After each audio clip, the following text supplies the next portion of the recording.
contrário que eu teimava em não ver. O Espírito de Deus me tocou,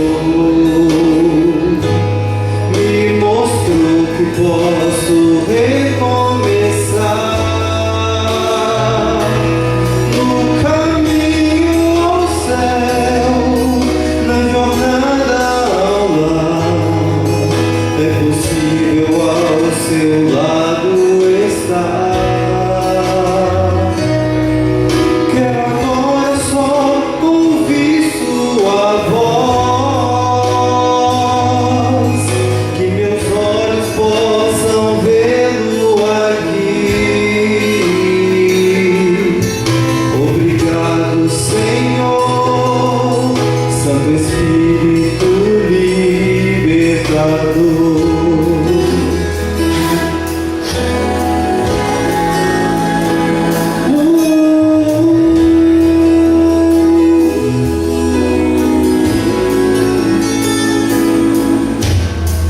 Algo novo colocou em meu ser,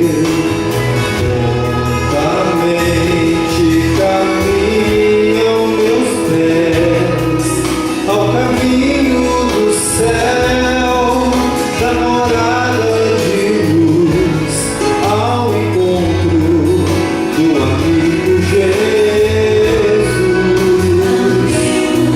A cada passo tem sua direção, a cada dia sua poderosa mão. Novo brilho no olhar, coração a pulsar, e a certeza que me faz proclamar. O Espírito de Deus me tocou, me mostrou que posso recomeçar no caminho ao céu, na jornada ao lar. É possível ao seu lado estar. Quero agora só ouvir sua voz, que meus olhos possam vê-lo aqui. Obrigado, Senhor, Santo Espírito libertador.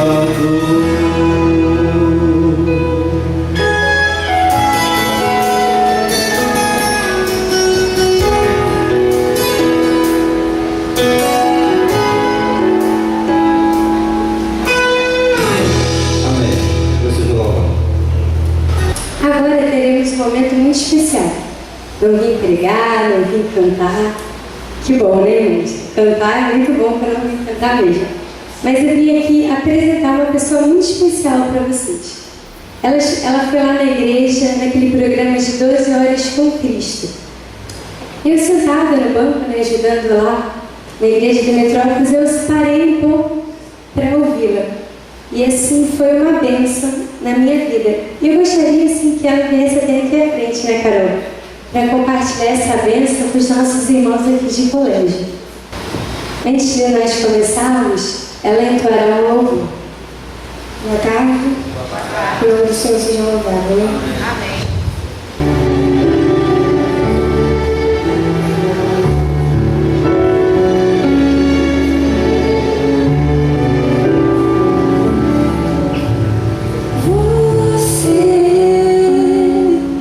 Nunca mais falou comigo, nem um simples obrigada, porque hoje tenho vida.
cantor do mesmo distrito lá de Jardim Hebrontes. Carol, conte-nos um pouquinho sobre a sua experiência. A experiência que marcou sua vida. Quando ela foi lá na igreja, ela disse que com essa experiência ela conseguiu enxergar Jesus de uma maneira diferente, né, Carol? E nós ansiamos enxergar também. Então nós queríamos saber um pouquinho da sua experiência. Bom, eu conheci Jesus aos 6 anos de idade, através do meu irmão mais velho, e através dele mesmo fomos toda a família convertida ao Senhor. Aos 8 anos de idade eu comecei a cantar na igreja, e com 12 anos eu fui convidada a cantar num grupo chamado Seguinte. Com 14 anos, no grupo Vocal 4, da igreja de Vila dos Sete. Nós já viemos cantar aqui outras vezes, mas já faz bastante tempo. E com esse grupo, aos 14 anos, nós saímos bastante. Cada sábado e domingo estávamos numa igreja diferente, cantando, e eu achava que eu estava muito bem com isso. Eu louvo no sábado, louvo no domingo, estudo a lição da escola sabatina, e de repente, saindo com o grupo, eu passei a sentir várias dores no joelho. E isso foi me impedindo as saídas, né, cantando. E essas dores foram aumentando. Eu sempre fui muito magrinha, fui a uma nutricionista para poder fazer uma reeducação alimentar, para poder ganhar peso. Ela me passou musculação para poder ganhar massa muscular. E na musculação eu passei a sentir dores mais fortes ainda no joelho. Meu professor disse que eu devia estar com tendinite e falou que eu fosse procurar um ortopedista. No ortopedista ele disse que realmente era tendinite, passou fisioterapia, anti-inflamatório e nada. As dores só aumentavam e eu fazendo mais fisioterapia. E quando eu ia para a fisioterapia, ao invés de melhorar, na mesma hora as dores aumentavam mais ainda. Voltamos ao hospital. E minha mãe falou com o médico: como pode? Um tempão desse já faz mais de um mês, ela tomando remédio, fazendo fisioterapia e nada, as dores só aumentam. E você chegava a mudar as medicações, os médicos mudaram, mesmo se funcionando? Mudou a medicação, ele me passou um anti-inflamatório mais forte, eu deveria tomar uma vez por dia. Mas as dores eram tão grandes que eu passei a tomar remédio escondido da minha mãe. Cada 4 horas, 2 horas eu estava tomando medicamento escondido e ficava um pouco sonolenta, mas às vezes não adiantava de nada. Teve uma vez que minha mãe chegou do serviço, as dores eram tão fortes que eu estava chorando muito e ela foi procurar a caixinha do remédio, tinha poucos comprimidos e era para estar cheia ainda. E ela ficou muito desesperada porque eu estava tomando medicamento escondido e me levou novamente ao hospital. Lá o médico ficou surpreso, porque já fazia um bom tempo, já tinha aumentado a dose do medicamento e nada, as dores não melhoravam. Ele pediu uma ressonância magnética, pediu que fosse feito com urgência. Nós fizemos esse exame, deveria ficar pronto mais ou menos com um mês, umas 3 semanas, e antes do prazo previsto, a clínica ligou para minha mãe e pediu que ela fosse buscar o resultado do exame. Quando ela pegou o resultado do exame, foi procurar o médico, mas ele estava em conferência, estava viajando. Nós tivemos que esperar mais um pouco. E quando ela foi encontrá-lo, eu pedi para ir, mas ela não quis deixar. Falei assim: não, fica aí, que eu vou levar o exame sozinha. E lá o médico disse que foi bom ela não ter me levado. Quando ela olhou o exame, o médico olhou o exame, ele disse: mãe, eu tenho uma notícia muito triste para te dar. Foi bom a senhora não ter trazido a sua filha, porque ela está com um tumor de 7 centímetros na tíbia, que é esse osso aqui da perna, e ela terá a perna amputada. Tudo indica que a perna de sua filha vai ser amputada. Eu vou encaminhar a senhora para um hospital chamado INCA, do Instituto Nacional do Câncer, porque esse tumor pode ser maligno, sua filha pode estar com câncer. Minha mãe ficou muito triste, voltou para casa chorando, mas não me disse o que era. Eu voltei para meu pai no meio do caminho. Você percebeu alguma coisa assim? Alguém mostrou para você? Como é que foi? Então, ela chegou em casa muito triste, chorando, toda vermelha, e eu perguntei: mãe, o que foi? O que aconteceu? O que o médico falou? E ela disse: não, ele falou que você está com um problema sério nos ossos, você vai te encaminhar para um hospital maior, e lá eles vão tratar de você. Eu falei assim: mas o que eu tenho? Aí ela falou: você vai para um hospital maior. Que hospital é esse? O INCA. Eu não sabia que hospital era esse. Que hospital é esse? Nunca, que nome é esse? Ela disse, é um hospital especializado em ossos. Realmente, o hospital que eu me trato, eu fiz o acompanhamento, é um hospital especializado em ossos, mas ela não disse que era o hospital do câncer. Então eu fui para o famoso Google e lá eu pesquisei o que era osteosarcoma, é o nome do tumor que eu tinha na minha tíbia. E lá eu descobri que era um tumor maligno que se calcifica e que também é muito confundido com tendinite, como os médicos confundiram. E que quando descoberto, geralmente já é em estado avançado, já precisa amputar a perna. Eu falei, meu Deus, estou com câncer. Daí eu fui pesquisar o que era o INCA, que hospital era esse, era o Instituto Nacional do Câncer. Chamei minha irmã, chamei meu cunhado e falei assim, gente, eu estou com câncer, vou ter a perna amputada. E eles ficaram muito assustados, e a minha mãe chorava, porque ela não queria me contar, e eu falei para eles, não conta para minha mãe, senão ela vai sofrer. Então a gente ficou assim, ela sofreu sozinha e eu sofrendo sozinha. Nós fomos ao hospital, ao INCA, e foi lá que a ficha caiu, né? Eu cheguei lá tranquila, mas quando eu vi muitas pessoas com ensino na cabeça, com um braço amputado, uma perna amputada, eu fiquei com muito medo, eu fiquei muito assustada. Eu falei assim, meu Deus, por que você está deixando isso acontecer comigo? Eu sempre fiz tudo tão certinho. Quantos anos você tinha, Carol? Eu tinha 16 anos de idade. E eu fiquei muito assustada.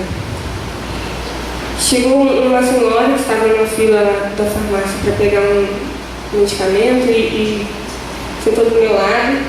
E nesse momento eu estava orando. Eu falei assim, Senhor, eu estou com muito medo. Por favor, não me deixe perder a minha vida. E mesmo que eu perca a minha vida, não deixa eu perder a minha salvação. Mas se for da sua vontade, não permita que eu perca a minha vida. Nesse momento chegou essa senhora, sentou do meu lado e mostrou uma foto. E nessa foto estava uma senhora muito debilitada no leito. E ela falou, tá vendo essa senhora aqui? Os médicos disseram para ela que não tinha mais jeito. Que poderiam levá-la para casa, que ela ia falecer. O câncer já tinha tomado todo o corpo dela e ela ia morrer. Mas eu acreditei no Senhor, e essa senhora sou eu aqui, 10 anos após essa foto. E você tá com câncer, eu não sei. Você vai sofrer? Vai. Vai doer muito. Mas tenha fé no Senhor, se for da vontade dele, ele vai te curar. E você vai passar por tudo isso cantando. E eu, como canto desde pequenininha, falei assim, foi o Senhor que pediu para ela falar isso comigo. Sequei as lágrimas e fui chamada à sala do médico. Ele disse que não poderia falar nada comigo sem ter primeiro um exame que se chama biópsia, onde é retirada uma amostra do tumor e da medula óssea. E lá no hospital é um hospital muito grande, são muitas pessoas doentes, tudo demora muito, né? Para marcar exame, para marcar consulta. E lá eles falaram assim, pode vir amanhã que a gente vai fazer esse exame em você. No dia seguinte eu já fui e o resultado da biópsia seria sair em 3 semanas. O médico falou, pode vir em 7 dias que a gente já vai ter o resultado para você. Nós fizemos a biópsia, foi, acredito que o procedimento mais doloroso que eu tive, porque a anestesia não funcionou e foi tudo a sangue frio mesmo, utilizar o instrumento como se fosse uma caneta para poder coletar a medula óssea, né? E foi bem difícil. No dia seguinte teria uma programação, uma cardia em Nova Iguaçu e a todas as igrejas da Baixada Fluminense, pra lá. E eu estava com a perna enfaixada, com curativo, e eu não poderia andar, eu tinha que ficar sentada o dia inteiro com a perna para o alto. Mas eu quis ir. E a minha mãe me levou. E quando chegou lá, o pastor me levou à frente e pediu que todas as igrejas orassem por mim, e nós oramos. E ele pediu a Deus que mudasse o resultado da biópsia, do exame. Eu não sei qual foi o resultado, qual que era o resultado, se Deus mudou ou não. Mas na semana seguinte nós fomos ao hospital e o médico disse, Caroline, agora nós vamos começar um tratamento muito sério. se chama quimioterapia, e você tem grandes chances porque você é jovem ainda, é um adolescente, 16 anos, o teu organismo se renova muito mais rápido do que as pessoas mais velhas. Vou te encaminhar para um oncologista e ele vai conversar com você. Fui no dia seguinte ao oncologista, ele me explicou todos os efeitos colaterais da quimioterapia, não é só a queda de cabelo e os enjoos, eu poderia ter problemas cardíacos, problemas renais, poderia ficar estéril, vários outros problemas. E ele disse assim: Caroline, nós vamos começar a quimioterapia, explicou como que seria, 3 ciclos antes de cirurgia, que a princípio seria amputação, e 3 ciclos após a cirurgia. E ele disse: você não pode brincar, você está com câncer, você não está com resfriado. Nós vamos fazer a nossa parte, nós vamos nos esforçar e fazer o nosso melhor para te ajudar a se curar, mas você não pode brincar. Tudo depende de você. E eu voltei no dia seguinte para poder fazer a quimioterapia, para começar todo o tratamento. Eu cheguei ao hospital umas 6, 7 horas da manhã, fiz exames, cada vez antes da quimioterapia tinha que fazer exames de sangue para ver se meu corpo ia aguentar. E quando eu entrei na sala de quimioterapia, era 1h eu ficava 5h30 recebendo medicamento. Eu comecei a receber todo o medicamento bem, conversando com minha mãe, tranquila, andando, e de repente, quando começou a entrar a quimioterapia na minha veia, depois do soro e de tudo, comecei a ficar mais cabisbaixa, eu não conseguia mais falar, e saí de lá, já na cadeira de rodas, com a cabeça baixa, não conseguia levantar a minha cabeça. Quando nós chegamos no térreo do prédio, eu desmaiei, e os médicos vieram correndo, enfermeiros me levaram para a emergência, e o médico conversou com a minha mãe. Ele disse que eu era muito jovem, tinha apenas 16 anos, um câncer raro e difícil de ser tratado, porque era câncer ósseo, e eu estava tomando a quimioterapia mais forte que tem, e uma quantidade muito grande. Então as reações no meu corpo eram muito fortes, e eu não tinha aguentado. Fiquei lá recebendo mais soro, mais remédios para enjoo, e saí de lá às 10h30 da noite. O dia inteiro no hospital. 2 semanas depois o meu cabelo caiu. Eu perdi 11 quilos, sempre fui muito magrinha, com 11 quilos a menos, né? E o tratamento foi todo muito difícil. Foram 3 quimioterapias. A cada quimioterapia eu ficava internada porque passavam cerca de 7 dias, as minhas plaquetas baixavam, eu poderia ter hemorragia e tinha que ficar internada, tomando antibiótico, tinha muita infecção, né, de garganta e várias outras coisas. E na 4ª quimioterapia, a 3ª eu ainda não estava pronta. Na 4ª o médico disse: Carol, eu acho que você já está pronta para operar, vamos conversar. Eu vou te encaminhar para a mesa redonda, onde se juntam todos os médicos para avaliar o caso de cada paciente. E lá eles iriam me dizer como seria a minha proposta de cirurgia. E o médico disse: tudo indica que a sua perna vai ser amputada. Nós temos 2 alternativas. O tumor pode estar empurrando os tendões da tua perna, os ligamentos, tudo, ou ele pode estar abraçando. Se ele estiver abraçando os tendões, nós teremos que amputar a sua perna. E como é um tumor grande, tudo indica que a sua perna vai ser amputada. E lá eles nunca falaram de Deus, sempre falavam que assim, era um medicamento e eram eles que estavam me curando. Mas eu sempre acreditava no Senhor, a igreja toda orando, nós pedíamos orações, as pessoas que eu nem conhecia, que até hoje eu não sei quem são, ligavam para minha casa, falavam com a minha mãe que estavam orando, passavam a madrugada orando, e nós pedimos que eles continuassem em prol, neste momento da minha cirurgia, para que eu não tivesse a minha perna amputada. Eu fiz um exame, o exame era uma tomografia do joelho para ver como que estava a situação do tumor. E esse exame que iria dizer se eu teria a perna amputada ou não. Nós fomos para a mesa redonda e esse exame sumiu. Eu, devido ao trânsito, também cheguei tarde, não consegui ser atendida.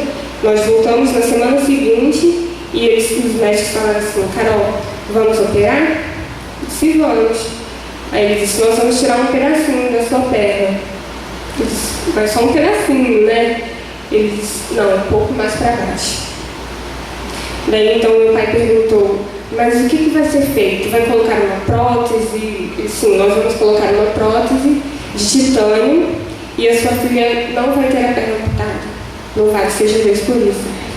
Eles me encaminharam para nutrição porque eu estava muito abaixo de peso e fui internada novamente, recebia transfusões de sangue, de plaquetas várias vezes. E quando eu estava pronta para ser operada, o médico marcou a minha perna, minha mãe assinou todos os documentos. 2 dias antes da cirurgia, a Anvisa fechou o centro cirúrgico e eu não pude ser operada. Eu fiquei 3 meses esperando a cirurgia. Neste tempo, apareceram umas manchinhas roxas no meu joelho. Nós voltamos ao hospital e um dia antes do meu aniversário, o médico disse que eu ia ter que voltar a fazer quimioterapia. E eu fiquei muito triste, eu chorei muito porque eu não queria. E o médico sentou do meu lado. E foi a primeira vez que eu vi um médico lá dentro falando de Deus. Ele estava com o olho cheio de lágrimas e ele disse: Carol, você não está vendo que é Deus cuidando de você? Se a gente abre a tua perna aí com uma bactéria no centro cirúrgico, além de perder a perna, você vai perder a vida. Essa cirurgia é uma cirurgia grande, tem um corpo estranho, que é uma prótese. E se for infectada, você vai ter a sua vida perdida por causa de 1 ou 2 meses. É Deus que está cuidando de você. Foi Deus que mostrou isso antes da sua cirurgia. Eu tive que voltar a fazer quimioterapia, fiquei internada de novo e sempre com muito medo, mas sempre confiando que Deus estava cuidando de mim. Eu sentia dores muito fortes, eu tomava morfina para poder dormir, para tirar a dor. O medicamento era tão forte que quando eu tomava, contava de 1 até 5, eu desligava. Era muito forte. Mas Deus estava ali comigo, mesmo quando eu não sentia, eu não via Deus falando comigo, como através do médico, dizendo que foi ele, ou daquela senhora que disse que ele a curou e que também ia cuidar de mim. Quando as dores não passavam, ele me fazia dormir, para eu parar de chorar, pelo menos com sono. Ele me consolava me pondo para dormir. E eu sempre vi que durante todo esse tempo ele estava cuidando de mim.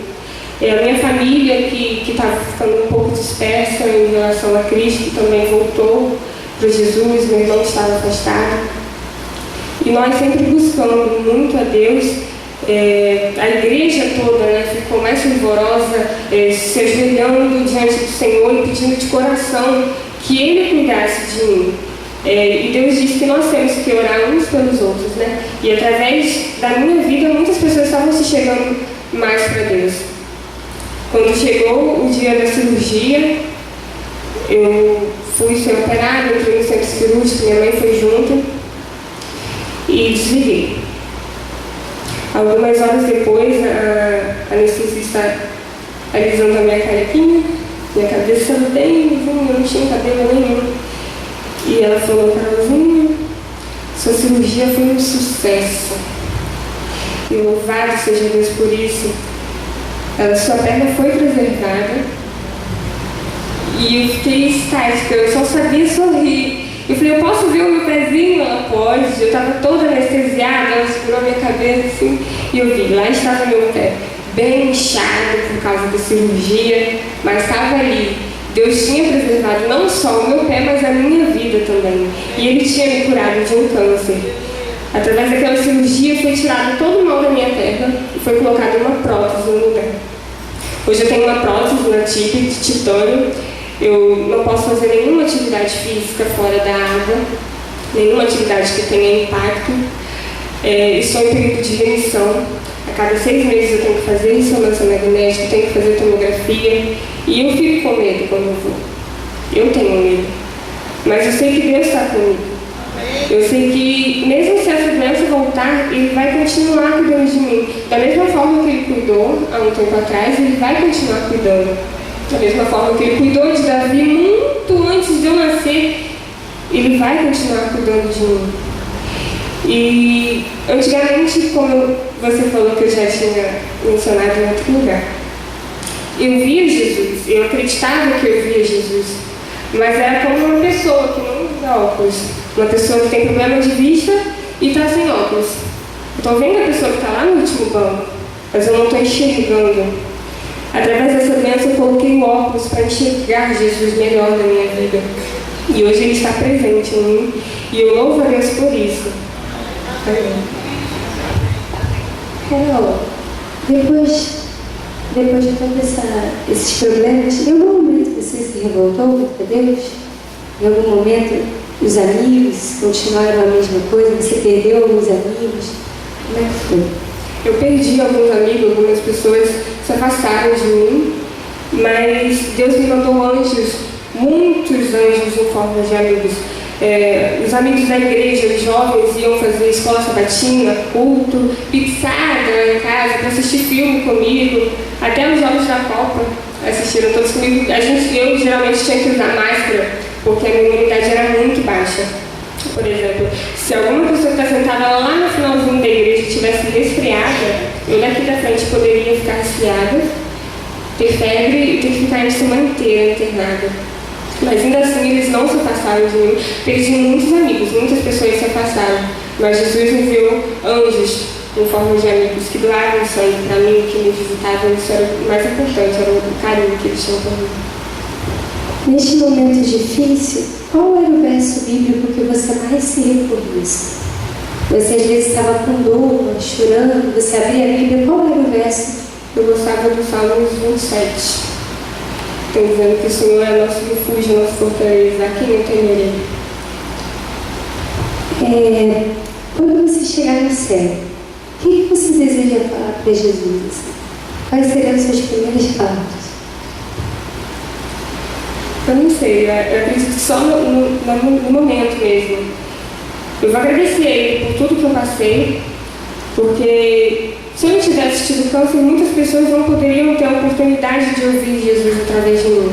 Eu cantava, mas eu nunca consegui falar. E foi por causa disso mesmo que eu decidi cantar, porque eu não conseguia falar às pessoas. E eu vou agradecer a Deus porque hoje Ele me deu um motivo para perder a vergonha e falar dele a outras pessoas. Eu vou agradecer por Ele ter cuidado de mim durante todo esse tempo. Hoje, qual é o seu maior sonho? Ir para o céu.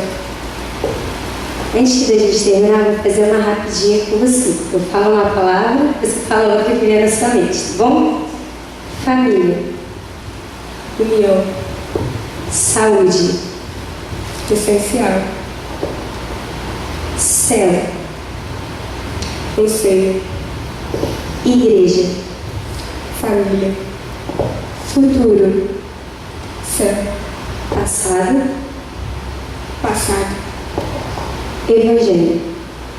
Missão. Carol, você contou pra gente que com 16 anos você enfrentou um problema muito grande. Eu queria que hoje você deixasse uma mensagem para os jovens. Eu sei que ela não gosta muito de falar, ela falou que só cantava, mas deixa uma mensagem para os jovens. Assim, a gente sempre pensa assim, deixa eu ficar um pouquinho mais velha, que eu vou buscar ter responsabilidade com Jesus. Eu ainda sou nova, eu ainda preciso me divertir com os meus amigos. Você pode se divertir com os seus amigos na presença do Senhor. Porque mesmo que você esteja com problema, você pode estar com muitos problemas. Deus vai sempre te ajudar. Ele vai ser o seu melhor amigo. Jesus é o nosso melhor amigo. Carol, a gente está adentrando numa Semana Santa, Semana da Páscoa, Semana de Evangelismo. Muito se fala que o verdadeiro evangelismo é o que a gente vive, que a gente enxerga sobre Jesus, para que a gente conte para as pessoas. Deixa uma mensagem para a igreja, de incentivo, para que fale do amor de Deus. Eu pedi a Jesus para tomar conta da minha vida, e Ele tomou conta da minha vida. Ele não fez o que eu queria, porque eu não queria ter câncer, mas Ele fez isso, porque era o melhor para Ele. Uma vez um pastor falou com a igreja assim, nós não viemos ao mundo para ser felizes, nós viemos ao mundo para fazer Deus feliz. Como que a gente faz Deus feliz? Vivendo para Ele, falando do amor dele para outras pessoas, para que outras pessoas possam se entregar a Jesus e ir para o céu também. Que a gente não possa, que a gente nunca desista da nossa missão, que é falar do amor de Cristo a outras pessoas, que a gente viva o amor de Jesus a cada dia. Agora vai cantar um louvor especial.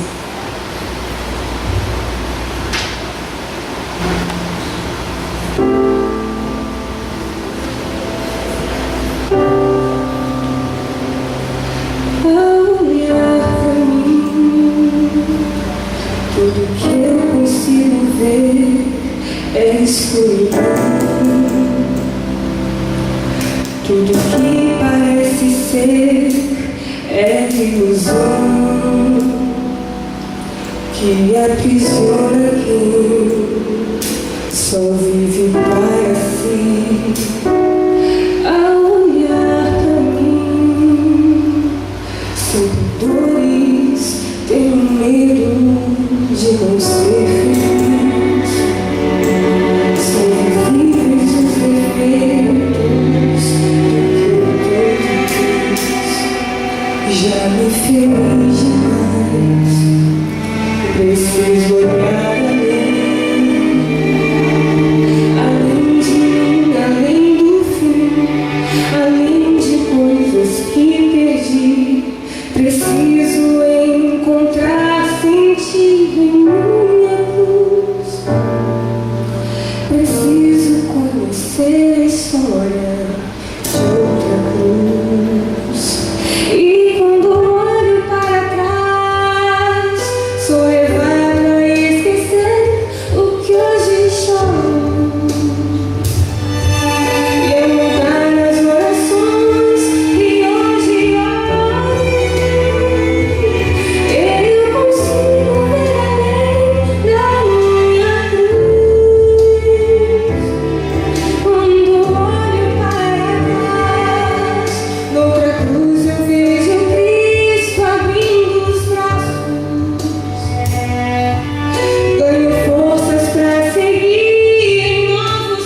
enfeite, porque a gente vai voar. Então a gente não tem que esquentar muito a cabeça com isso. Irmãos, antes de apresentar o tema, nos intervalos eu fui muito recorrido com algumas perguntas pertinentes aos temas que eu apresentei. E eu peguei esse livrinho aqui lá na biblioteca da igreja. Eu não sei se é uma biblioteca particular, porque tem aqui o nome do dono do livro, né? Pertence ao pastor Ismael Brito, doação. Sobre música, irmãos, não tem que sair perguntando de especialista, disso ou daquilo. Está aqui, é só orante. Em claro diz assim o Senhor. Não é tema polêmico, ela diz. É claro. Sobre o assunto, os irmãos têm na biblioteca. Tá? E eu quero aproveitar, viu, Carol? Estão assediando a Carol ali, viu, Carol? Quero aproveitar para falar para você, para falar para o Isaías, para falar para o João Paulo. Cadê o João Paulo? Vai embora, João Paulo. Mas que esse deve ser um livro de consulta, de referência para o músico adventista. Tem aqui uma pianista na igreja, tem um grupo de louvor, cadê a equipe de louvor? Tem ali aquele irmão da equipe de louvor, tem a irmã gestante, né, que eu não sei onde ela está, está ali, do lado da Carol. Então vocês que são músicos, esse livro não é para ser lido, é para ser estudado. E aqui existem no finalzinho 2 votos, um da Associação Geral e um da Divisão Sul-Americana, dando claras direções sobre como deve ser a música da igreja. É um livrinho fininho, tem um guia de estudos, é da Casa Complicadora Brasileira, né? Então é um livro para ser estudado, tá bom? Eu vou devolver para alguém. Rose, faz a gentileza de depois fazer chegar de novo no lugar onde eu peguei, por favor. Muito obrigado. E sobre o site dos obreiros aposentados lá nos Estados Unidos, eu vou pedir o pessoal do som aí para projetar o slide do Gospel Outreach. Não, o outro, por favor. Muitas pessoas perguntando, pastor, como é que eu faço para ajudar esse ministério? Isso, pode projetar isso aí. Enquanto eu estava acessando a internet aqui do tablet para poder pegar fotografar o site e colocar aqui para vocês, eu recebi uma mensagem do pastor Reinaldo Coutinho e ele mandou um grande abraço para a igreja do colégio. Diz que gosta muito de vocês, que tem um carinho muito grande, pediu que eu manifestasse esse abraço, que todos vocês se sentissem abraçados pelo pastor Reinaldo Coutinho. Ele é o líder JA da Associação Sul Espírito Santense hoje. Mora em Vila Velha, do outro lado da ponte. Eu moro do lado de cá, ele mora do lado de lá. Nós somos grandes amigos. E ele mandou esse grande abraço para todos vocês aqui, tá bom? Ele era o pastor aqui? Ele era o JA daqui.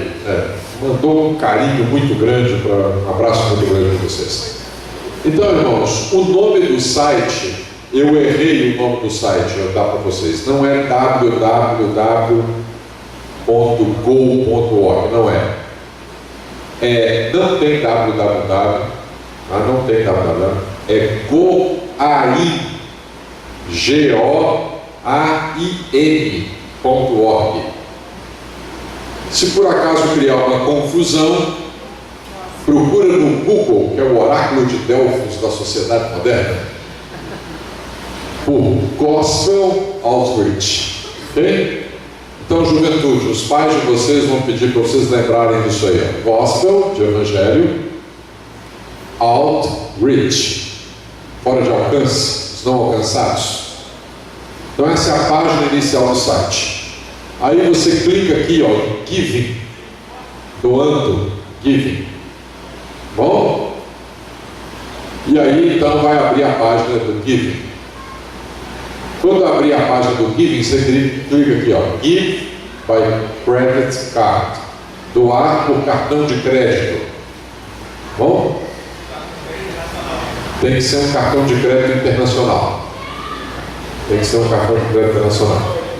Ok? Doe por cartão de crédito. E aí você vai entrar nessa página. Quando entrar nessa página, você vai clicar aqui, método Credit Card, cartão de crédito. Credit Card. Por cheque, só nos Estados Unidos apenas, e por telefone ou por e-mail. Mas por e-mail não, por correio. Mas você vai clicar aqui, ó, que aqui é muito complicado. E aqui embaixo você vai escrever quantos dólares, amount, tá vendo? Amount, quantidade. Aí você vai dizer quantos dólares, 5 dólares, 10 dólares, 15 dólares, 2 dólares, 1 dólar, não importa. Ok? Deus vai convidar com alegria. E a página cresce aqui para baixo, só que no tablet não dá para ver a página inteira. Então, aí você vai preencher o primeiro nome, com endereço, com a cidade, né? Todos os seus dados aqui. Vai escolher o tipo do cartão de crédito, vai colocar o número do cartão de crédito. Ó. O tipo do cartão de crédito, o número e a data de vencimento. Então ele tem aqui um cartão de crédito para ensinar visualmente como é que você preenche lá. E é aqui nesse campo que você direciona a sua doação. Você fala assim, eu quero doar só para a Etiópia, quero doar só para Angola, quero doar para a China. Você escolhe o país da janela 1040 para onde vai a doação. O Gospel Outreach trabalha assim. Lembra do desafio linguístico? Milhares de línguas. Então o que eles fazem? Tem lá um monte de pastor aposentado. Aí esses pastores aposentados, eles viajam para o país e lá na associação local, eles fazem um acordo com a associação de que a associação contrate. Quem contrata é a associação. A associação contrata um pastor, contrata os obreiros e eles pagam. Então vem esse pastor e esses obreiros e eles treinam o pastor e o obreiro para que esse pastor passe a fazer o trabalho missionário. E então aí eles acompanham o trabalho missionário desse pastor e deste obreiro através de relatórios. Então eles pegam o dinheiro que nós doamos e enviam direto para as associações. E é a associação que paga o obreiro. E eles controlam isso. E eles viajam uma vez a cada 6 meses ou 2 vezes por ano para fotografar, ver como é que está sendo o trabalho. E esse relatório vai para um jornalzinho chamado Aventuras Missionárias. E eles mandam esse jornalzinho para os doadores saberem como é que está indo os projetos que eles estão financiando. Entenderam como é que funciona? O processo de funcionamento é assim. O Gospel Outreach é credenciado pela Associação Geral, através da Praxicá. Então tem um voto da Associação Geral, o pastor Ted Wilson recomenda, saiu na revista Adventista, saiu também na lição da Escola Sabatina. Um tempo atrás aí saiu falando sobre o Gospel Outreach e sobre o Maranatha Fighters, que é o grupo Maranatha, conhecido mais como o grupo Maranatha. Eles constroem igrejas aí mundo afora, tá? A outra coisa que o Gospel Outreach faz também é o seguinte: eles fabricam um radinho que funciona a manivela. Então a pessoa toca a manivela e esse radinho sintoniza a Rádio Mundial de Guam, a nossa Rádio Adventista Mundial em Guam, para eles ouvirem o Evangelho, porque eles não têm energia elétrica nesses lugares. Então o radinho é tocado a manivela. A pessoa toca a manivela e sintoniza a Rádio Guam Adventista lá do Pacífico e eles então ouvem o Evangelho. E tem também estudos bíblicos à manivela. Então uma caixinha que já tem um som gravado já na língua daquele país e a pessoa não sabe dar estudo bíblico, então ele reúne a família e ele toca a manivela e as pessoas escutam o estudo bíblico naquela língua. E podem tocar várias vezes. Uma caixinha para cada estudo. O nosso dinheiro também financia esse tipo de coisa para pregar o Evangelho nesses lugares. Tá bom? Então isso aí vai ficar aí na igreja, no computador da igreja. Depois de todo o procedimento é só clicar aqui, ó, no final, e o dinheiro vai. Ok? Então lembre-se, não são aceitas grandes doações. São pequenas doações, mas que sejam sistemáticas. Certo? Não se quer o empobrecimento. Outro detalhe, ali tem uma pergunta importante, tá? E essa pergunta, se você responder que sim, eles não aceitam o seu dinheiro.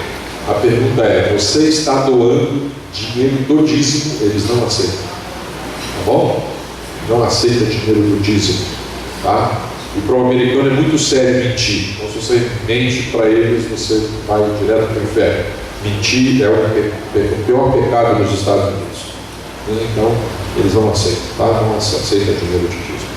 Uma oferta voluntária, não quer se empobrecer. O pacto que a gente tem aqui, as doações que a gente tem aqui no Brasil, os nossos projetos que temos aqui no Brasil, não se quer empobrecer isso. Ele quer apenas fazer com que cada adventista ao redor do mundo, se doar $1, nós teremos 10 milhões de dólares sendo doados todo mês. Se cada adventista doasse $1, cada um, né, nós teríamos 10 milhões de dólares pregando o Evangelho na janela 1040. Então a ideia é essa, um pouquinho mais de forma sistemática, tá bom? Então eu falei sobre o livro da música, falei sobre o Gospel Outreach, né? Existem outros órgãos da Associação Geral, basta acessar a página da Associação Geral, o site da Associação Geral, e lá tem os órgãos, os ministérios de apoio, como são chamados, ministérios de apoio. Tem outro ministério muito importante que, se os irmãos puderem ajudar também, é o Ministério de Israel. Irmãos, a igreja de Israel, lá em Jerusalém, tem apenas 12 membros. 12 membros. E mesmo assim, 10 são estrangeiros, só 2 judeus. É o lugar mais difícil do mundo de pregar o Evangelho, é Israel. O lugar mais difícil do mundo. Apesar de guardarem o sábado, de tudo, de ter a mesma origem, e tudo, é o lugar mais difícil que tem. Tá? E ali o obreiro é muito caro. Tem um pastor africano, que é o pastor da igreja lá de Israel, e ele custa milhares de dólares para a Associação Geral. É um pastor caro, um dos mais caros que a Associação Geral tem. Mas é um investimento que a igreja tem que fazer, temos que pregar o Evangelho no mundo inteiro. E Israel é um país muito carente, né, também da pregação do Evangelho. Há mais muçulmanos adventistas do que judeus adventistas. Bom, vamos então à última palestra que eu disse que ia fazer, o último tema, por favor. Enquanto o slide está sendo projetado, eu gostaria que os irmãos abrissem a Bíblia no livro de Apocalipse. Já é a nossa mensagem do pôr do sol. Já foi. Apocalipse, capítulo 6. Nós vamos ler do verso 12 em diante. Eu vou fazer essa leitura rápida e vou perguntar para os irmãos que momento da história os irmãos acham que é isso. E havendo aberto o sexto selo, olhei, e eis que houve um grande tremor de terra, e o sol tornou-se negro como saco de silício, e a lua tornou-se como sangue, e as estrelas caíram sobre a terra, como quando a figueira lança de si os seus figos verdes, abalada por um vento forte. E o céu retirou-se como um pergaminho que se enrola, e todos os montes e ilhas foram removidos dos seus lugares.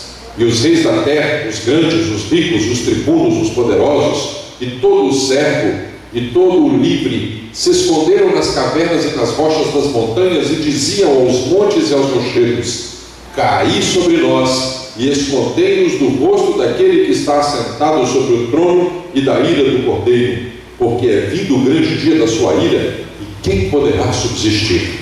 Que momento os irmãos acham que é esse aí?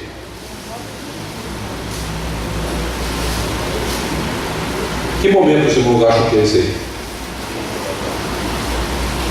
Quando é que as pessoas vão dizer assim: caímos sobre nós, escondemos daquele que está sentado sobre o trono?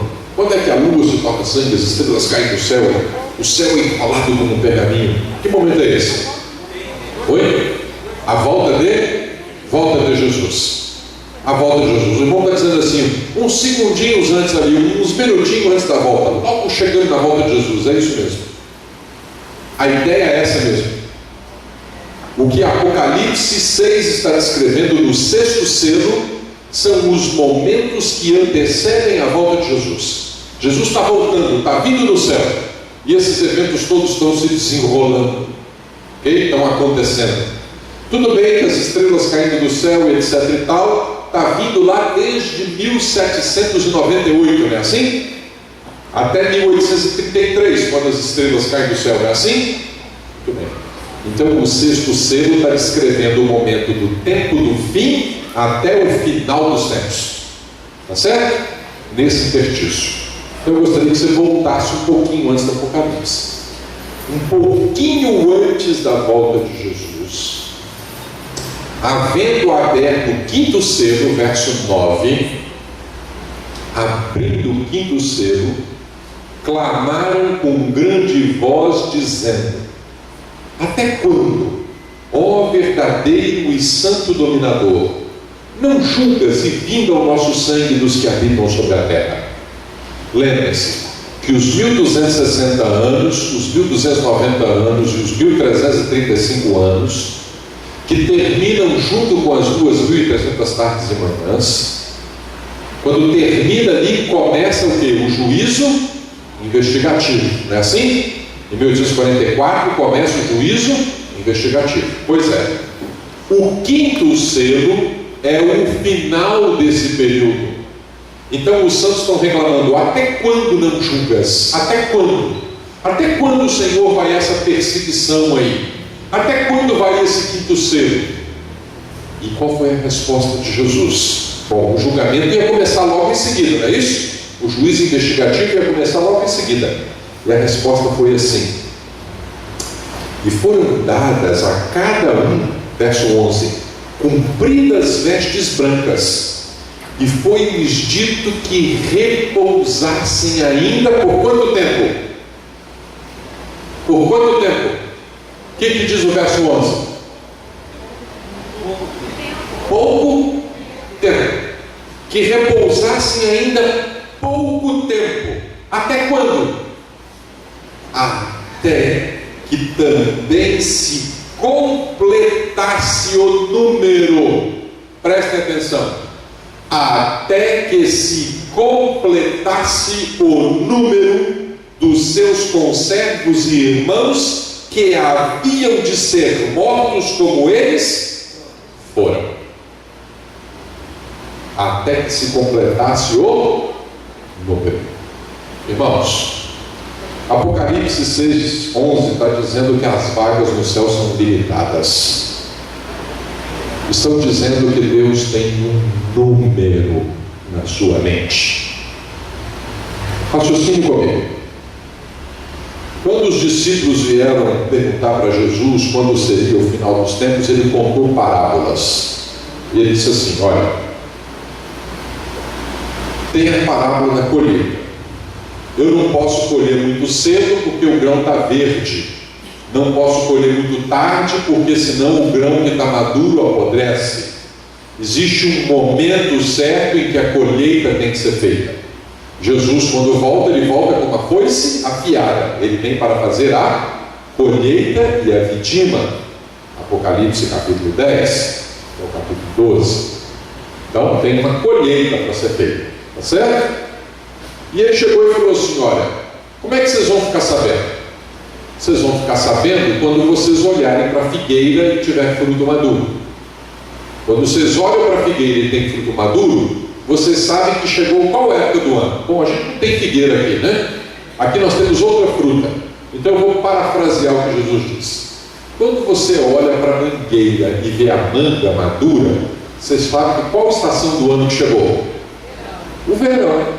Então, quando vocês verem essas coisas acontecendo, vocês também estão sabendo que a volta de Jesus está às portas. Não foi assim que ele colocou? Foi assim que ele colocou. Deus, irmãos, não está preso a um tempo. Deus está preso a um momento. um momento ideal de se fazer colheita. E aí a palavra de Cristo foi: não vos compete conhecer tempos que Deus reservou para ele. Uau. Então, como é que Jesus vai voltar? Qual que é o marco? Ele foi para o céu preparar moradas. E ele está construindo uma cidade que tem 500 quilômetros de largura por 500 quilômetros de comprimento, por 500 quilômetros de altura. Você sabe o que é 500 quilômetros de altura? Mais do que aqui em São Paulo. São 500 quilômetros, não é 500 metros. Imagina um planeta e uma cidade que sai fora do planeta assim, ó, e quem está no espaço vê a cidade saindo fora do planeta. Rapaz, cabe casa nessa cidade, hein? Haja casa nessa cidade. Por isso que o Apocalipse diz que o número dos salvos é como a areia do mar. Muita gente vai ser salva. São 6.000 anos de história nesse planeta, né? 6.000 anos de história. Muita gente vai ser salva. Desde Adão até hoje, tal, né? No futuro ainda a gente não sabe quanto tempo. Então tem muitas vagas. Só que as vagas não são infinitas. Tem um momento que essa quantidade de casa chega. E Deus não faz favela, não vai empilhando gente. Deus não faz puxadinho. Deus tem uma casa para cada salvo e tal. Só White diz que tem uma plaquinha que bota o nome lá na porta, né? Ok? Então o que o Espírito de Profecia diz? Olha o que o Espírito de Profecia diz. Deus pode suportar muito enquanto a conta prossegue. A conta prossegue. Está contando.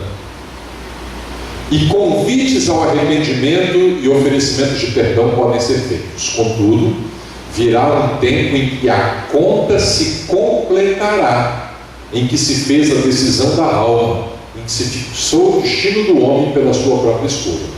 Dar-se-á então um sinal para ser executado o juízo. Então, quando a conta completar, Cristo sai do santuário celestial. Não é o único texto não, tá? Ó, cesse, aqui em cima estão os livros, tá? A referência. Cessa então Jesus de interceder no santuário celestial. Levanta as mãos e com grande voz diz: está feito.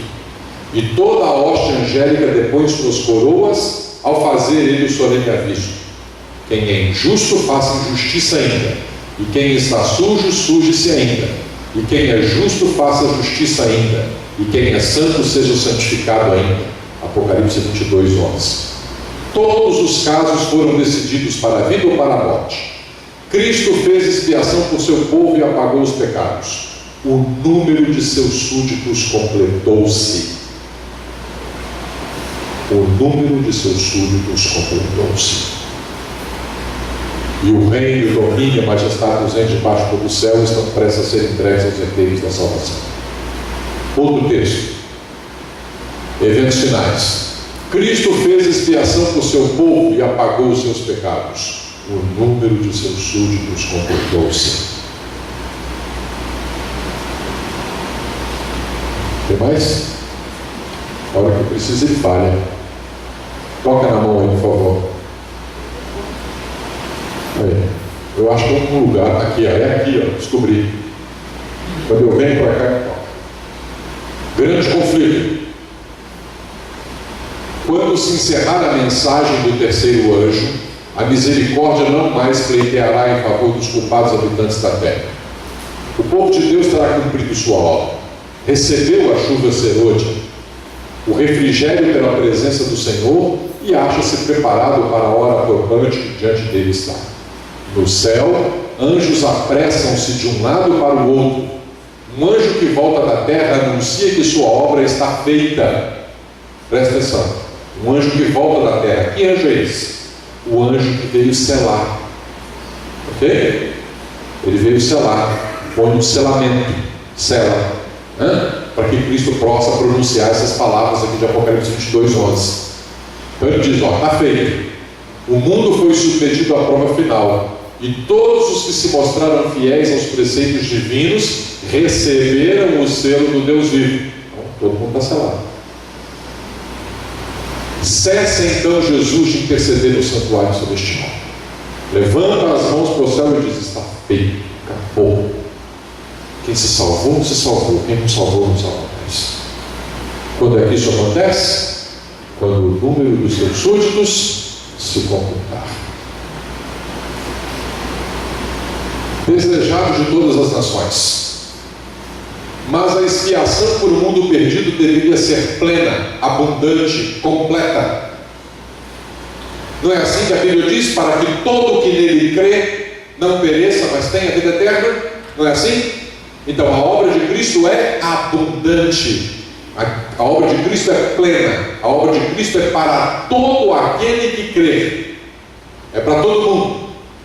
A oferenda de Cristo foi inexcedivelmente abundante para abranger toda a alma que Deus criou. O que a senhora vai estar dizendo? Ela está dizendo assim, ó: o sacrifício de Cristo é suficiente e ainda sobra para salvar a humanidade inteira, se quiser. O problema é que a humanidade não quer. E Ele não vai ficar esperando a vida toda porque a humanidade não quer. Entenderam? O sacrifício dele é capaz, mas Ele não vai esperar a vida toda. Então Ele botou um alvo. Jesus também tem alvo de batismo. Ele botou um alvo lá: quero tantas. E quando se completar esse número, Ele vem. Porque Ele não vai ficar esperando a vida toda. Ele não vai estender a obra da redenção infinitamente para frente, esperando que todos se arrependam, porque a obra que Ele fez já é suficiente. Não se podia restringir de modo a não exceder o número. O que é que a senhora White está dizendo? Que Cristo não se importa se o número exceder. Eu já vou explicar: o número vai exceder. Então não se podia restringir de modo a não exceder o número dos que haviam de aceitar o grande dom. Nem todos os homens são salvos. Todavia, o plano da salvação não é um desperdício pelo fato de não realizar tudo o que foi provido por sua liberalidade. Há o suficiente e ainda sobeja. Há de sobra para todo mundo, mas os homens não querem. E o Espírito Santo está insistindo e os homens não querem.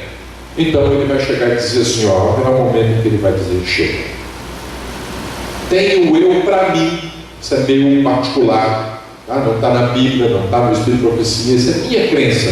Tenho para mim de que esse número é o número dos anjos que saíram do céu. Tenho eu para mim. Mas o que é que a Sora White fala lá no livro? Não é a história da redenção. Uma das primeiras visões dela, o Spiritual Gifts, que veio para português. Primeiros escritos. Muito bem, obrigado. Nos primeiros escritos tem uma história muito legal. Eu gosto muito dessa história. Quando Cristo joga fora o incensário e fala: está feito, e o anjo que está selando volta da terra dizendo: estão selados, o Espírito Santo está pronto para ser derramado, e a chuva serôdia vai ser pregada para tirar lá de fora os que são de Cristo e trazer para dentro. Cristo vai para o Pai e entra em conselho, falar Pai, Filho e Espírito Santo em conselho, e diz assim: vamos salvar um pouquinho mais?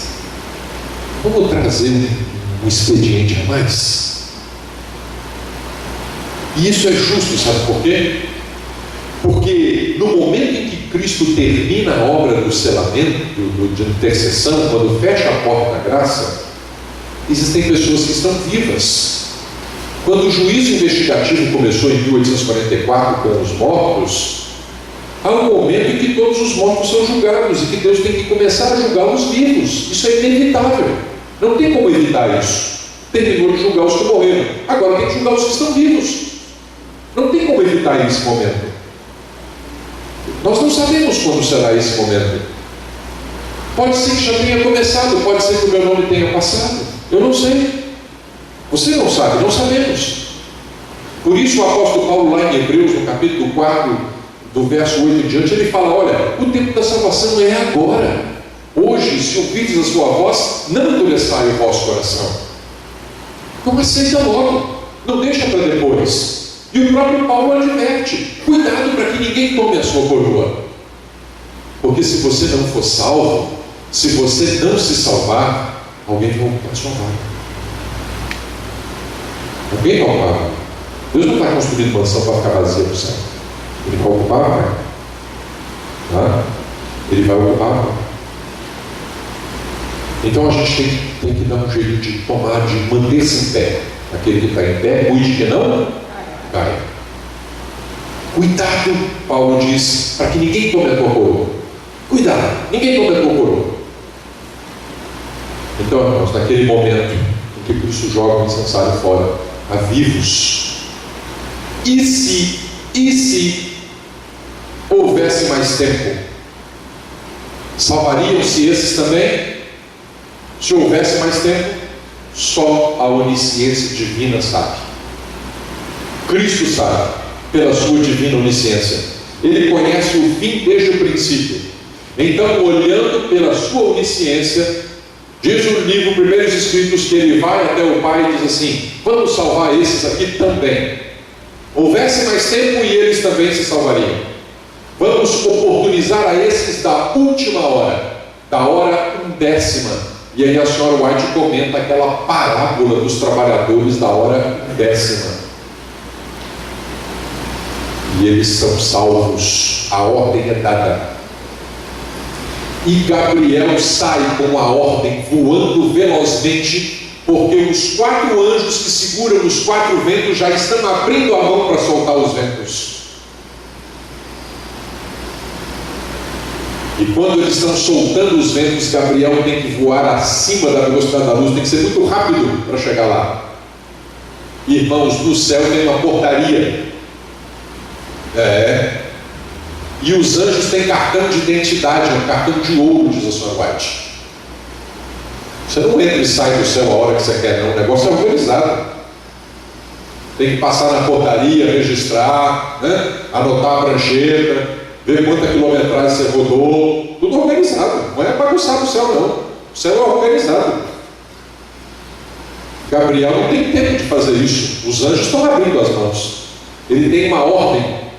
E a senhora White diz que ele sai sacudindo a ordem assim, ó, e sai gritando: não tenho tempo, tem uma ordem aqui, ó. E ele passa rápido pelo portão. E os anjos então dão uma puxada e seguram os ventos de novo. É por isso que Cristo, no Sermão da Montanha, disse que quando nós ouvíssemos falar de paz, haveria repentina destruição.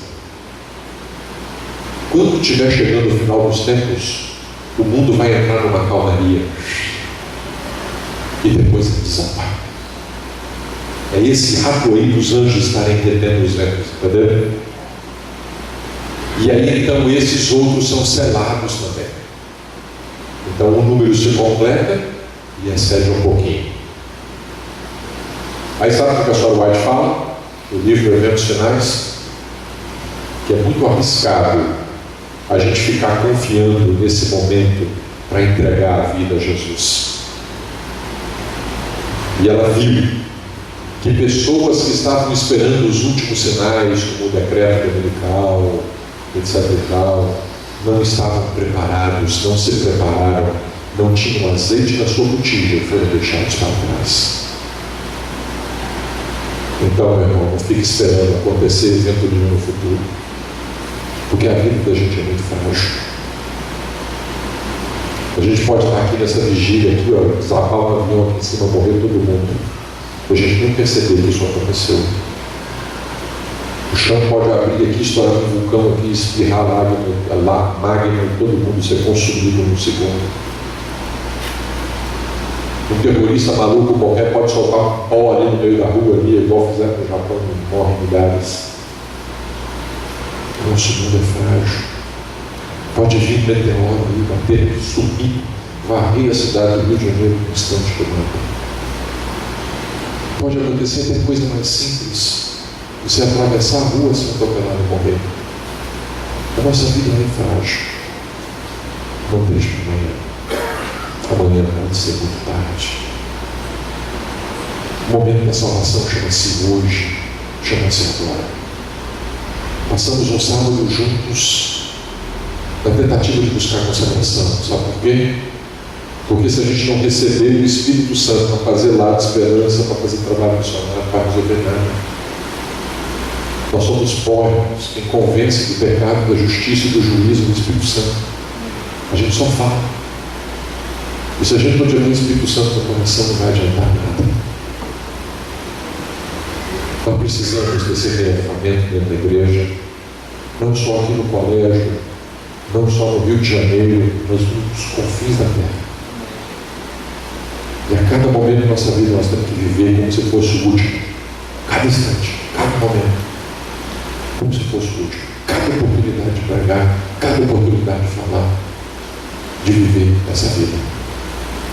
O sábado acabou. E o sábado é o melhor instrumento de justificação pela fé que existe. Porque a gente não ficou vendo televisão, a gente não deu jornal, a gente não comeu gulodice, né? Passando por glutonaria nenhuma, ficamos cantando, de oração e tal. E não deu tempo de pecar, né? Um sábado, 24 horas sem pecar, que legal, né? Não deu tempo de pecar. Não pecamos durante um dia santos. Vai pensar nisso? Um dia inteiro de santidade. Vamos tentar perpetuar essa santidade durante a semana até chegar ao próximo sábado. E assim a gente vai vivendo, de sábado em sábado, de pregação em pregação, de oração em oração, até que Cristo volte. Eu quero terminar dizendo o seguinte: imagine comigo o céu. Eu gosto de imaginar o céu. Eu leio algumas coisas do Espírito de Profecia, eu fico arrepiado. Você sabia que Adão conversava com as plantas? Está lá no Patriarcas e Profetas, na página 42. Ele conversava com as plantas e ele aprendia delas a botânica, o funcionamento, como que elas funcionavam, como que era o seu sistema. Adão tinha perfeito relacionamento com os vírus e bactérias, porque aprendia deles e o seu corpo podia funcionar sem que eles lhe fizessem nenhum mal.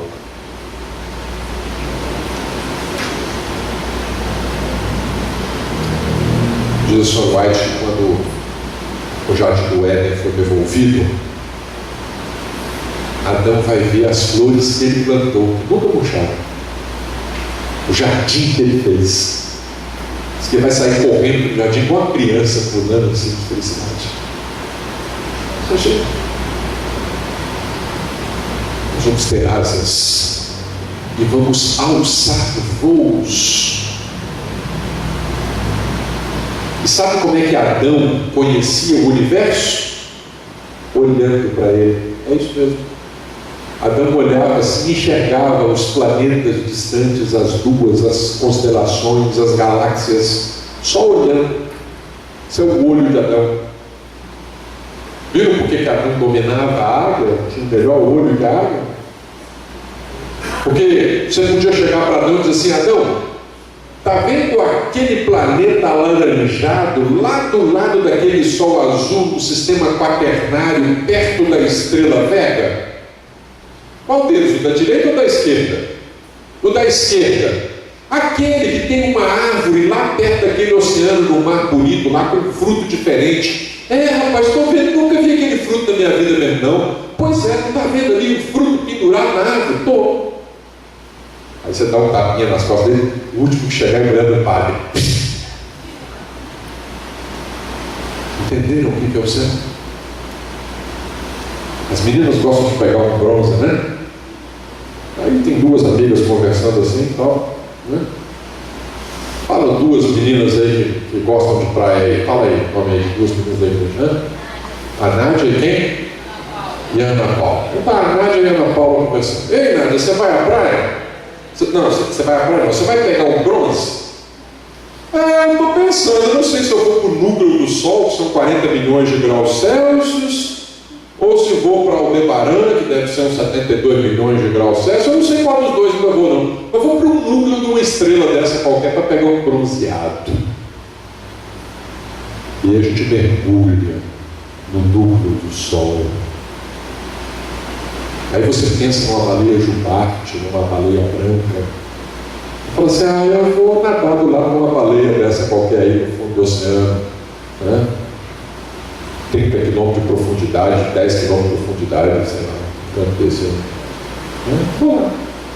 Quanto tempo você vai ficar lá? Talvez umas 3 semanas, 4 semanas. Não sei quanto tempo eu vou ficar lá não. Quando enjoar eu volto. Vai ficar tanto tempo sem respirar assim, não tem problema não. Não vai fazer diferença mais respirar, não. Vou para lá, fico lá, passeando no fundo do mar, nadando com os peixinhos, brincando com eles. Isso aqui é o céu, minha irmã.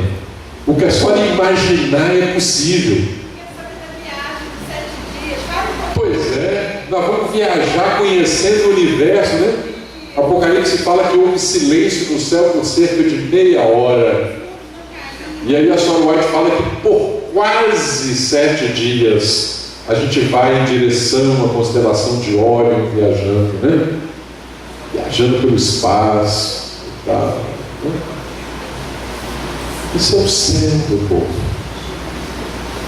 Vale a pena trocar isso por um prazer efêmero de meia hora, de 10 minutos? Dá para trocar esse céu por uma noitada de boate? Dá para trocar esse céu por uma casa chique da Xuxa? Dá para trocar esse céu por uma Ferrari? Não dá, meu irmão. Vamos para o céu, o resto é porqueira. Vamos para o céu. O céu está aí. Tão fácil ir para o céu. E lá no livro Visões do Céu, a sua vai dizendo: tão fácil é chegar no céu. Todas as dores, os sofrimentos que nós passamos aqui, a única coisa que a gente vai conseguir exclamar, parece que um anjo pergunta, eles ficam curiosos, como é que é o pecado, suportar o pecado e tal, e aí os salvos ficam assim, como fácil é chegar no céu, tão fácil. A gente nem lembra mais desses pecados, dos problemas, das dores e da dor na perna da Carol, nem lembra mais, é fácil chegar no céu. Vamos para o céu. Vamos deixar as coisas que para trás ficam e vamos para o céu. Amém? Quantos querem o céu? Vamos para o céu. Isaías vai cantar uma música para a gente encerrar a nossa consagração. E ele vai cantando a música, nós somos poucos agora e a gente vai se juntando aqui assim. Mas eu queria que a gente fizesse um bolinho de gente, sabe? Como se fosse um grande abraço gigante aqui na frente, para a gente terminar com uma oração. Mas juntos decidimos ir e viver juntos no céu para sempre.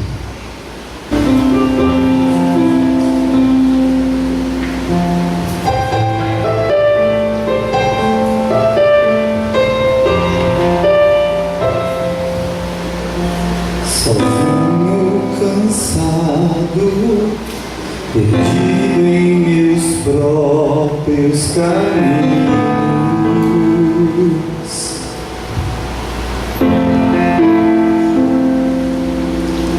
afastado do amor de Deus que tantas vezes me chamou, mas meu orgulho me trouxe onde estou.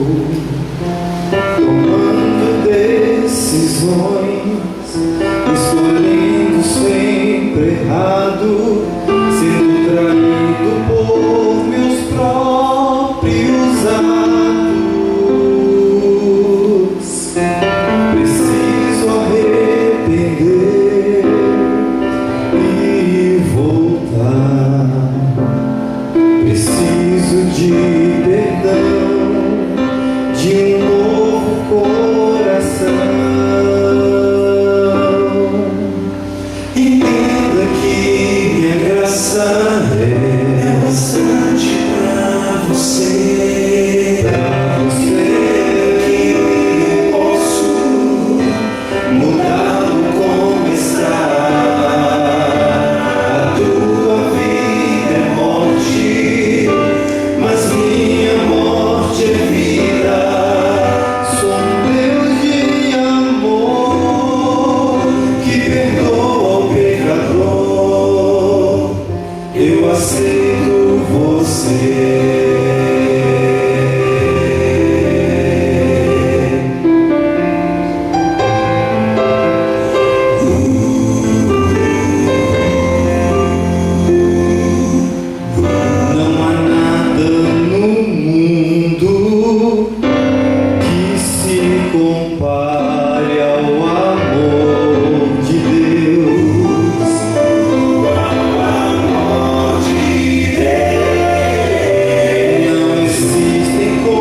Gostaria você também de aceitar Jesus no coração, assim como o filho pródigo aceitou, deixando para trás os pecados, deixando para trás a vida velha, seguindo novidade de vida? Eu quero convidar você para vir aqui à frente para orar comigo. Para encerrarmos o sábado, encerrarmos essa vigília e caminharmos com poder em direção à Canaã celestial.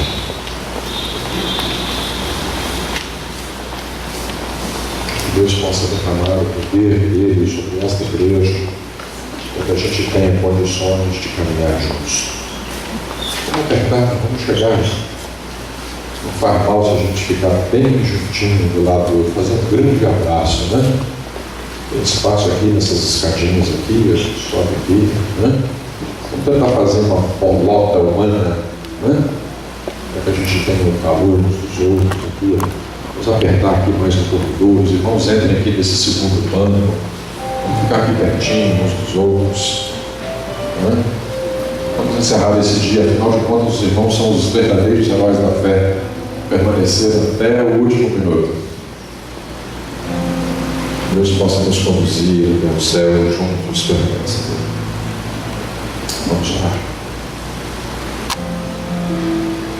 Santo Deus, amado Pai, graças te damos, Senhor, por esse Evangelho maravilhoso, redentor, através de Jesus Cristo, que doou a vida para nos salvar. Obrigado, Pai, pelo resgate, pela oportunidade de irmos para o céu, pelo encorajamento, por todas as lições com que o Senhor nos tem guiado. Ajuda-nos, Senhor, a levar um pouco deste amor maravilhoso para outras pessoas também, para que eles também conheçam a sua verdade e, encorajados nela, embasados nela, eles também possam fazer parte da coluna do teu templo. Ajuda, Senhor, que a nossa pregação possa iluminar o mundo e assim nós possamos apressar os passos de Jesus nesta terra. E em breve, quando Ele se manifestar nos céus, juntos empreendamos a grande jornada da eternidade. Muito obrigado, Senhor. Leva-nos daqui em paz para os nossos lares, para os afazeres da semana, protegidos, guardados e guiados debaixo da tua mão poderosa. Pois tu que és poderoso para nos guardar de tropeçar e para nos apresentar com exultação, imaculados diante da tua glória. A ti, Senhor, nosso único Deus, mediante Jesus Cristo, nosso Senhor e Redentor, rendemos de glória, império, soberania e majestade, pelos séculos e séculos sem fim. Amém. Amém, Senhor. Uma feliz semana para todos.